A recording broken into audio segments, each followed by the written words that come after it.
আসসালামু আলাইকুম। আমি ডক্টর ওবায়দুল খান। কাজ করছি আয়ুর্বেদা, হোমিওপ্যাথি এবং এনসিএন থেরাপির কিছু নিউ ভার্সন নিয়ে। আজকে যে বিষয়টি শেয়ার করব সেটা হচ্ছে যে কেন আমরা চিকিৎসা নেওয়া সত্ত্বেও সুস্থ হচ্ছি না। এর কারণ জানার আগে আমরা জেনে নিব ইমিউনিটি সম্পর্কে। ইমিউনিটিটা আসলে রোগ প্রতিরোধ ক্ষমতা। এই রোগ প্রতিরোধ ক্ষমতাকে বিভিন্ন শাস্ত্রে বিভিন্নভাবে উপস্থাপন করা হয়েছে। আয়ুর্বেদ শাস্ত্রে এটাকে বায়ু পিত্ত কফ হিসেবে উপস্থাপন করা হয়েছে। হোমিওপ্যাথিতে এটাকে বলা হয়েছে জীবনী শক্তি এবং চাইনিজ ট্র্যাডিশনাল মেডিসিন যেখানে বলা হয়েছে চি লেভেল। তো এইটা মূল বিষয় যে মানুষের দেহে আসলে রোগ প্রতিরোধ ক্ষমতা দেওয়া হয়েছে এবং বাহ্যিক এবং অভ্যন্তরীণ সমস্ত ধরনের রোগ ব্যাধি থেকে যাতে মানুষ বেঁচে থাকতে পারে এবং এটা যেন প্রতিরোধ হয়, এটার জন্য আল্লাহ মানুষের শরীরের মধ্যেই কিন্তু এই ক্ষমতা দিয়েছেন। তো কেন হচ্ছে না, কেন আমরা সুস্থ হচ্ছি না, এর উত্তর কিন্তু এটাই যে আমরা এই যে শক্তিটাকে আমরা কিন্তু নষ্ট করে ফেলেছি। কিভাবে নষ্ট করেছি? যে এটাকে নষ্ট করেছি দুইভাবে। একটা হচ্ছে সমষ্টিগতভাবে আমরা পরিবেশ দূষণ করেছি, যেটার মাধ্যমে আমরা আবার এটাকে ফিরে পাচ্ছি এই দূষণটাকে। আবার আরেকটা বিষয় হচ্ছে আমরা ব্যক্তিগতভাবে নিয়ম কানুনকে মেনে চলতে পারছি না। এটা একটা বড় বিষয়। তো সমষ্টিগতভাবে যেটা হয়েছে সেটা আমি আজকে আলোচনা করব না, কারণ এটা অনেক সময় সাপেক্ষ এবং একটু কঠিন।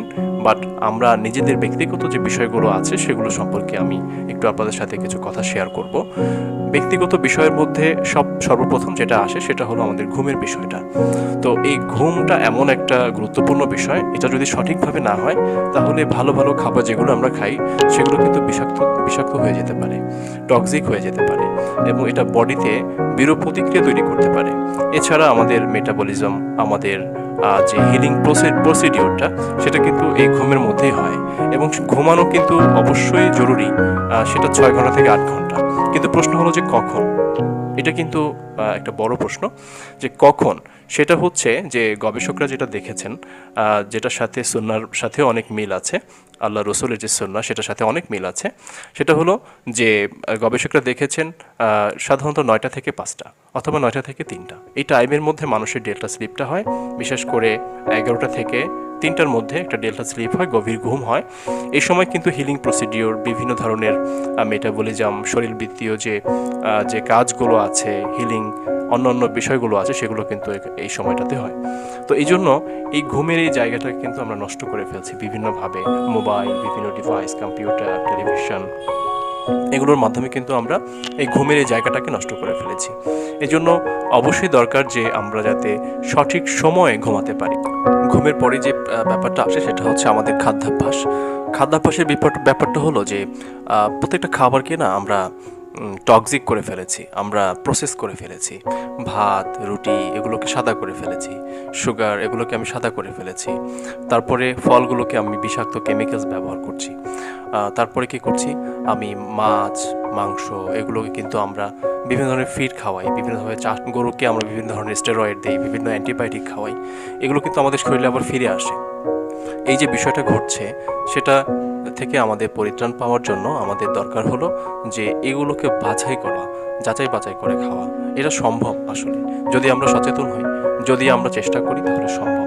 আমরা চাইলেই সামুদ্রিক মাছ খেতে পারি, চাইলেই নদীর মাছ খেতে পারি, কিন্তু আমরা বিভিন্ন ধরনের ভালো সবজি নিজেরাও চাষ করতে পারি। আলহামদুলিল্লাহ যে কিছু যুবক শ্রেণীর লোক যারা আছেন, যে তারা কিন্তু বিভিন্ন ধরনের অর্গানিক খাবারগুলোকে কালেক্ট করছে, বিভিন্ন ধরনের ন্যাচারাল খাবার প্রোডাকশন করছে এবং কালেক্ট করছে, মানুষের হাত দোরগোড়ায় পৌঁছে দিচ্ছে। এরকম কিছু নজির কিন্তু আমাদের সামনে আসছে। তো বন্ধুরা, মূল ব্যাপারটা হলো যে এই খাবারের যে প্রসিডিওরটা, যেমন প্রসেস যে ফুডগুলো আছে, প্রসেস যে ফুড সেগুলোকে আমরা খাবো না এবং ন্যাচারাল যে ফুড সেগুলো আমরা খাবো। অর্গানিক যেগুলো সেগুলো আমরা বাংলাদেশে এখন পাচ্ছি না, কিন্তু ন্যাচারালটা তো পাবো, সেটা আমরা খেয়ে নিব এবং তাতে করে আমাদের বডির যে ফাংশনগুলো ভালো থাকবে, বডির মধ্যে নিউট্রিশন আসবে, কাজ করবে। খাবারের পরেই আমাদের যে বিষয়টা সব থেকে গুরুত্বপূর্ণ বিষয় সেটা হলো কায়িক শ্রম অথবা এক্সারসাইজ করা। এখন কায়িক শ্রম তো আমরা আসলে যান্ত্রিকতার যুগে করি না, কিন্তু এক্সারসাইজ তো করা যায়। এক্সারসাইজটা আমরা অলসতার কারণে করতে পারি না, বা বিভিন্ন ধরনের ইস্যুতে আমরা করতে পারি না। এই কারণেও কিন্তু আমাদের শরীরের মধ্যে যে শক্তি উৎপাদন হয়, সেই শক্তিটা কিন্তু খরচ হয় না, শুধু জমা হয়। এই জমাটা ফ্যাট আকারে জমা হয়। এই জমাটার কারণে ডায়াবেটিক হয়। এই জমাটার কারণে আমাদের উচ্চ রক্তচাপ হয়, যেগুলো অন্যান্য ডিজিজ আবার তৈরি করে, নতুনভাবে তৈরি করে। তো এগুলো থেকে আমাদের বের হয়ে আসতে হবে। এরপরে হচ্ছে আমরা রোদে যাই না। রোদে না যাওয়ার কারণে কিন্তু আমরা বিভিন্ন ধরনের সমস্যায় পড়ি। আমাদের ভিটামিন ডিটা প্রোডাকশন হচ্ছে না শরীরের মধ্যে, ক্যালসিয়াম অ্যাবজর্ব হতে পারছে না, আমাদের হাড় দুর্বল হয়ে যাচ্ছে, স্পাইন দুর্বল হয়ে যাচ্ছে, আরও কিছু রোগের কারণ হয়ে দাঁড়াচ্ছে এই কারণগুলো। তো এই জন্য আমাদের কিন্তু রোদও লাগাতে হবে। 10টা থেকে 3টা সঠিক টাইম হচ্ছে 10টা থেকে 3টা সুন্দরভাবে রোদে লাগানো, এবং সেটা আন্ডারআর্ম এবং নাভিলে লাগালে আরও উত্তম হয়। তো ফাস্টিং সম্পর্কে কিন্তু গবেষক দলরা বলছে যে ফাস্টিং করলে শরীরের মধ্যে এমন একটা প্রসিডিউর তৈরি হয় যেটাকে ওনারা নাম দিয়েছেন অটোফেজি। গবেষক দল বলছেন যে আমরা যদি দীর্ঘ সময় ফাস্টিং করি, অর্থাৎ না খেয়ে থাকি অথবা পানীয় ধরনের কিছু খাবার খেয়ে থাকি, তাহলে আমাদের শরীরের মধ্যে অটোফেজি ঘটে, যার মাধ্যমে আমাদের শরীরের সেলগুলো কিন্তু নতুন হতে পারে।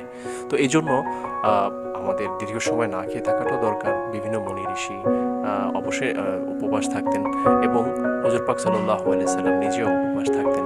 আমি তাদের সাথে আল্লাহ রসুলের কম্পেয়ার করছি না, বরঞ্চ তাদের একটা অভ্যাস, তাদের অভ্যস্ততা সম্পর্কে আমি আপনাদেরকে বলছি। তো আল্লাহ রসুল তো আল্লাহ রসুলই ছিলেন, তার ব্যাপারটা ভিন্ন।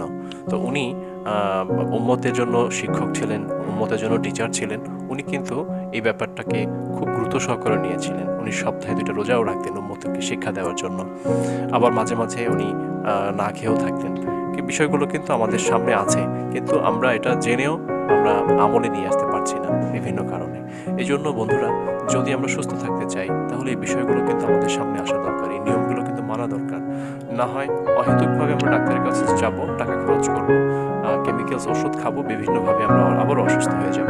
এগুলো কিন্তু আমাদের সামনে আছে, এবং আমরা কিন্তু চাইলেই এই বিষয়গুলোকে মেনে চলতে পারি। এছাড়া বন্ধুরা, আমরা সামনে কথা বলবো যে সঠিক কীভাবে আমরা নিজেদের সুস্থতার জন্য নিজেরা কীভাবে চেষ্টা করতে পারি, সেই ব্যাপারগুলো নিয়ে আলোচনা করব। ততক্ষণ পর্যন্ত সুস্থ থাকবেন, ভালো থাকবেন, এই কামনায় শেষ করছি। আসসালামু আলাইকুম ওয়া রাহমাতুল্লাহি ওয়া বারাকাতুহু।